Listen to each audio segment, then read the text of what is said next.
Ahoj, som veľmi rada, že si práve dnes našla čas na toto video. Ak si prečítala môj e-book, tak možno si sa pri viacerých vetách zastavila a povedala si, toto som presne ja.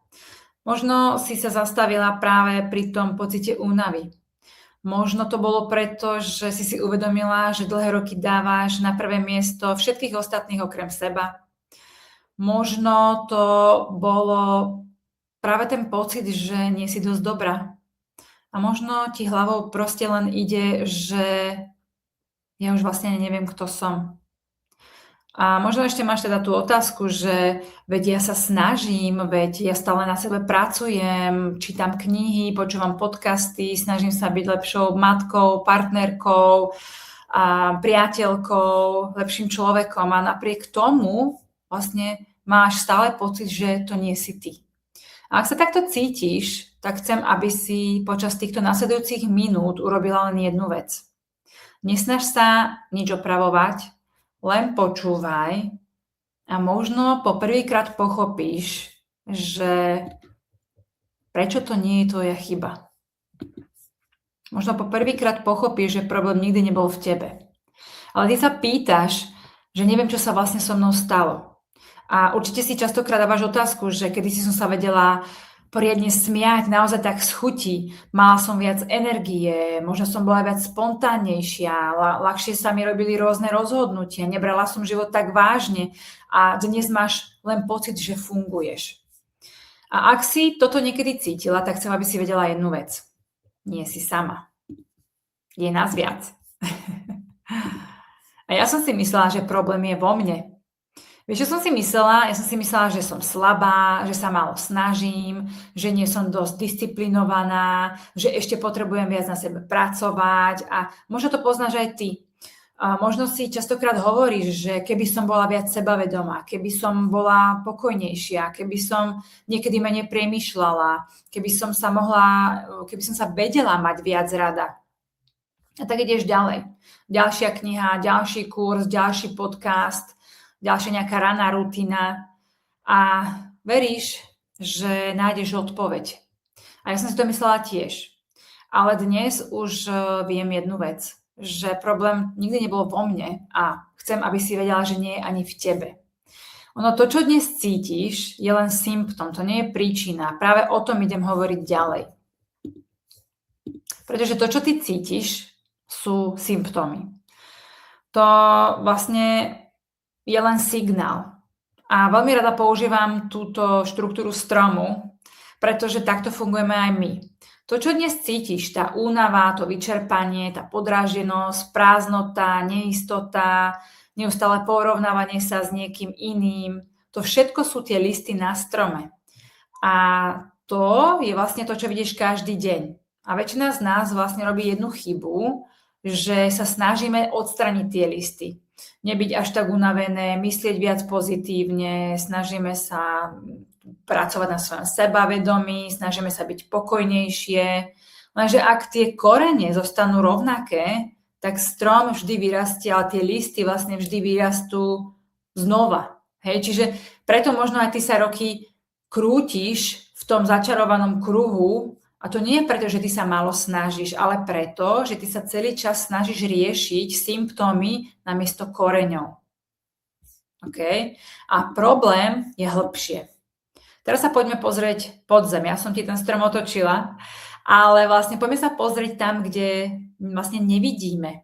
To sú tie korene. Tie korene nie je vidieť. Práve tam všetko vzniká. Nikto z nás sa nenarodí s presvedčením, že nie som dosť, alebo že musím všetko zvládnuť. Nikto z nás sa nenarodí, musím byť silná, nesmiem sklamať. To všetko sme sa naučili počas života. Možno ako malé dievčatko aj ty si pochopila, že keď budeš poslušná, tak ťa budú viac ľúbiť. Že keď všetko zvládneš sama, tak nebudeš na príťaž. Že si sa možno naučila, že ukázať slabosť proste nie je bezpečné. Možno si len veľmi dlho počúvala, aká by si mala byť. A možno aká by si nemala byť. A ani si nevšimla, že ty si tomu začala postupne veriť.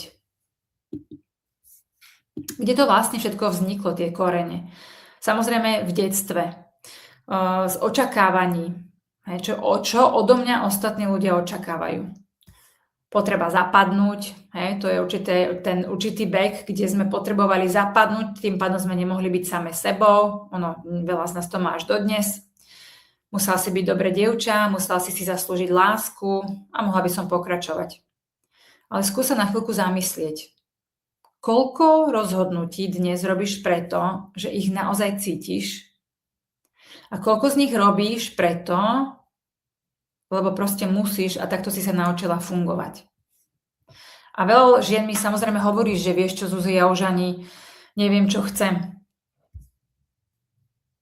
Ja sa tomu ani nečudujem, pretože celé tie roky počúvaš všetkých okolo seba a už vôbec nevieš počúvať svoj vlastný hlas. A presne tu sa začína to odpojenie. Presne tu sa to deje, to nie je zo dňa na deň, ani z mesiaca na mesiac, dokonca ani za 1 rok. Ono to všetko tak sa buduje pomaly, nenápadne, ale tak hlboko, až si to nevšimneš. A bereš to ako takú samozrejmosť. A kým som v podstate sa musela stať, aby som bola prijatá. Toto je podľa mňa jedna z najdôležitejších otázok, ktoré si môže žena položiť. Nie kto som, ale kým som sa musela stať, aby som bola prijatá. Možno si musela byť tou silnou, tou, ktorá nikdy neplače, ktorá všetko zvládne, ktorá nepýta o pomoc, ktorá sa stále usmieva, ktorá vždy je tu pre ostatných, tá, ktorá nikdy nepovie nie. Lenže to nie si ty. To je identita, ktorú si vytvorila, aby si prežila. A možno práve preto dnes cítiš takú únavu, pretože je to veľmi vyčerpávajúce celý život hrať rolu, ktorá v podstate nie je tvoja. A práve tu sa začína tá zmena, tá skutočná zmena. Nie tým, že ty sa budeš snažiť sa stať niekým novým, ale práve že tým, že začneš postupne odkladať všetko, čím si nikdy nemusela byť. A preto si unavená. Veľa žien mi povie, Zuzi, ja už nemám energiu. A väčšinou si myslia, že robia niečo zle, že potrebujú viac oddychovať, viac spať, viac vitamínov brať, vytvoriť si lepší time management. A áno, niekedy aj to môže samozrejme pomôcť, ale veľmi často za touto únavou je niečo hlbšie. Ty nie si unavená preto, že si slabá, ale si unavená preto, že príliš dlho nesieš niekoho, kým ty v skutočnosti vôbec nie si. To je ako keby si dala každé ráno kabát, ktorý ti vôbec nesedí, je ťažký, je úplne nepríjemný, príliš tesný a napriek tomu ho nosíš každý deň. A to ťa samozrejme počase vyčerpá. Čiže ty nesieš niečo, čo nikdy v podstate nebolo tvoje. A presne takto fungujú tie naše presvedčenia. Keď celý život veríš tomu, že musíš byť silná, že všetko musíš zvládnuť, že musíš byť dokonalá, že nesmieš sklamať, tak toto ti spotrebuje neskutočne veľké množstvo energie. Čiže to nie je preto, že ty robíš veľa, ale preto, že ty sa každý deň snažíš byť niekým, kým vlastne nie si. A ty si neprestala byť sama sebou, ty si sa len postupne, krok za krokom od seba vzdialila. Chcem, aby si túto vetu zapamätala. Možno to je jediná veta z celého tohto videa, ktorú si dnes odnesieš. Neprestala si byť sama sebou, len si sa od seba postupne vzdialovala. Nie za 1 deň, nie za mesiac, nie za rok, ale za každým, keď si vlastne nemohla vyjadriť, čo cítiš. Za každým, keď si dala prednosť všetkým ostatným pred sebou. Keď si uverila, že musíš byť iná, aby si bola prijatá. A robila si to tak dlho, že si povedala, že neviem, čo sa vlastne so mnou stalo. A vieš čo? To nie je koniec. Toto je začiatok. Pretože v tejto chvíli si môžeš položiť inú otázku. Nie, čo je so mnou zlé, ale ako sa môžem znovu spojiť sama so sebou. A presne tu sa začína tá skutočná zmena.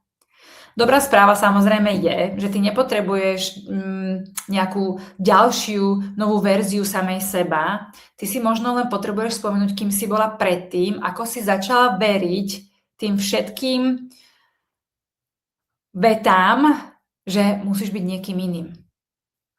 Vieš, čo bolo moje také najväčšie uvedomenie? Že celý čas som vlastne sa snažila stať nejakou lepšou verziou samej seba, silnejšou, sebavedomejšou, pokojnejšou, produktívnejšou a pritom som vlastne nepotrebovala byť nikým novým, ja som sa potrebovala spomenúť, kým som bola predtým, než som začala veriť všetkým tým nálepkám, ktoré na mňa život postupne nalepil. Predtým, ako som uverila, že nie som dosť dobrá, že moja hodnota závisí od výkonu, predtým, ako som sa prestala samej seba pýtať, čo vlastne chcem ja. Tu je dobrá správa pre teba, pretože to, čo si sa naučila, sa dá zmeniť. Nie zo dňa na deň samozrejme, ale krok za krokom. A teraz sa na chvíľku zastav. Skúsi zatvoriť oči. Ak práve nemôžeš, tak nevadí. Ale zatvor si oči, polož si ruky na srdce. Zhlboka sa nadýchni.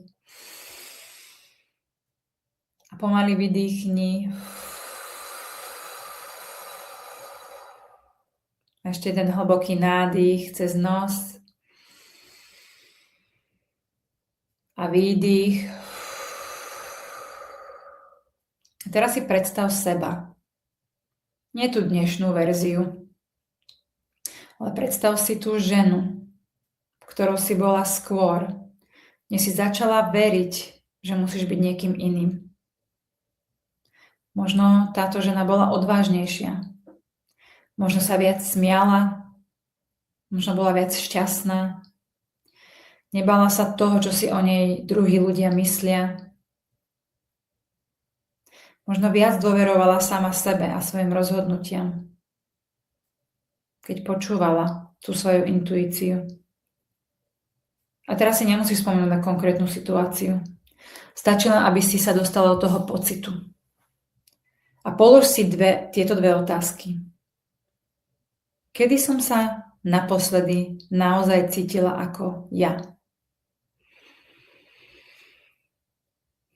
Len to precíť. Aký to bol pocit? Kde v tele si to cítila? A tá druhá otázka je, čo dnes robím len preto, že mám pocit, že musím, čiže robím to preto, že musím a nie preto, že to naozaj chcem.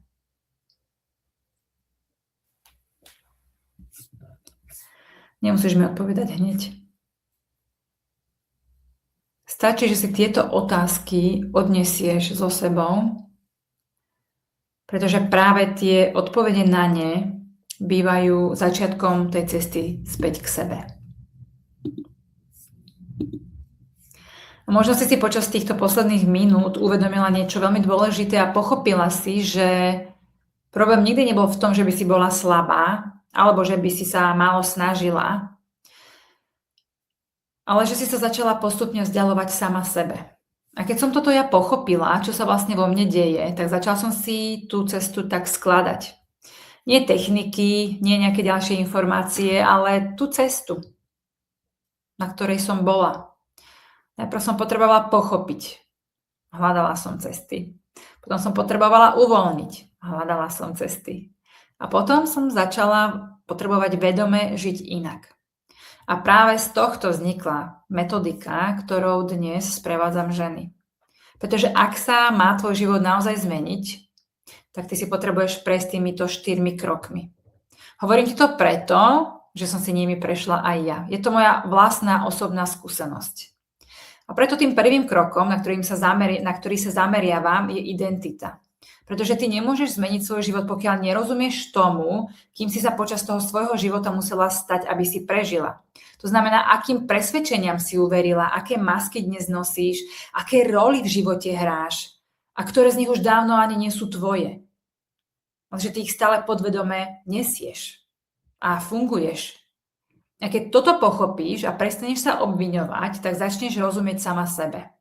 A potom vlastne, keď pochopíš, tak tým druhým krokom je energia, pretože už vieš, prečo sa tak cítiš, ako sa cítiš, lenže tvoje telo stále nesie tú energiu Všetko to, čo si roky potlačala. Zachytené emócie, strach, pocit viny, potreba byť silná, potreba všetko zvládnuť. Vlastne práve preto tu pracujeme aj s energiou. Pretože ono nestačí len pochopiť svoj príbeh, je potrebné uvoľniť to, čo už tvoje telo nemusí ďalej niesť. A keď sa začne meniť tvoja energia, tak sa začne meniť aj to, ako sa ty cítiš.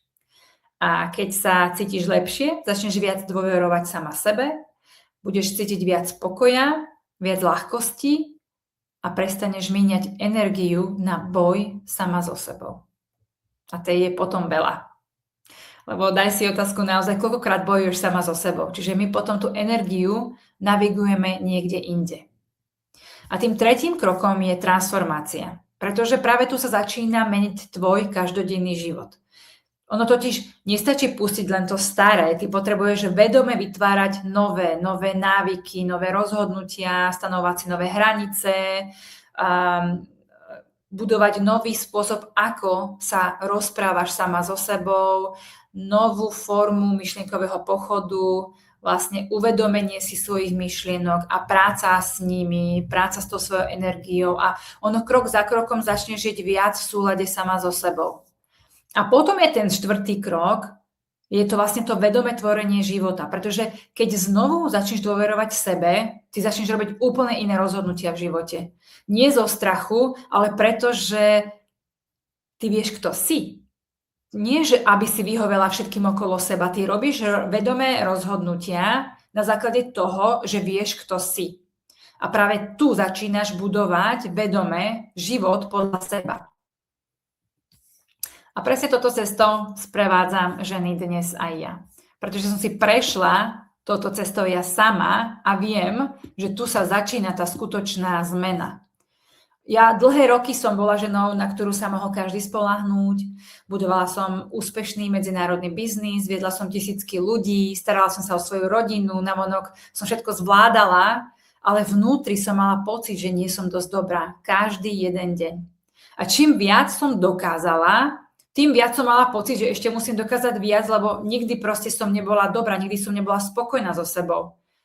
A tým viac som stále robila, išla som do výkonu, až to sa samozrejme potom odzrkadlí na tvojom mentálnom zdraví, na tvojom fyzickom zdraví. Áno, to som bola ja.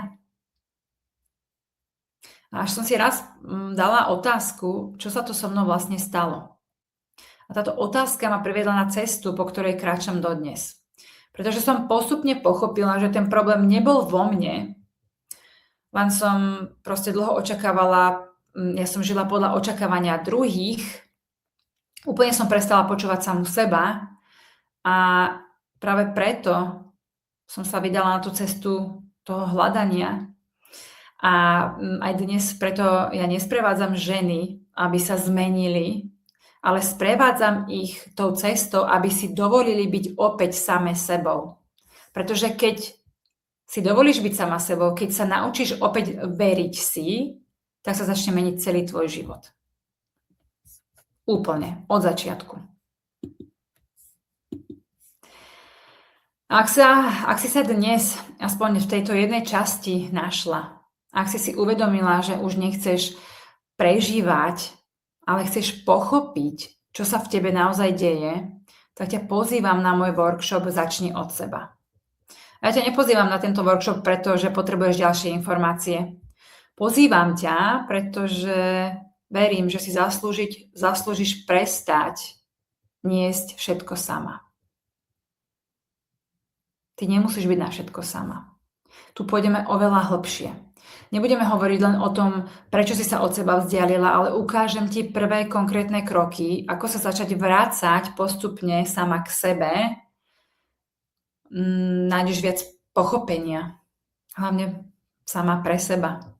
Väčší pokoj a hlavne pocit, že konečne vieš, kde začať a ideš do akcie a buduješ si to krok za krokom. A sa budem veľmi tešiť, ak sa na tomto workshope stretneme. No a ja chcem, aby si z dneška odniesla len jedinú myšlienku. Chcem, aby si odniesla to, že nemusíš sa stať niekým iným. Nemusíš sa ani stať nejakou lepšou verziou samej seba. Ty si možno len potrebuješ spomenúť, kým si bola a objaviť tú verziu, kým naozaj si tu vnútri.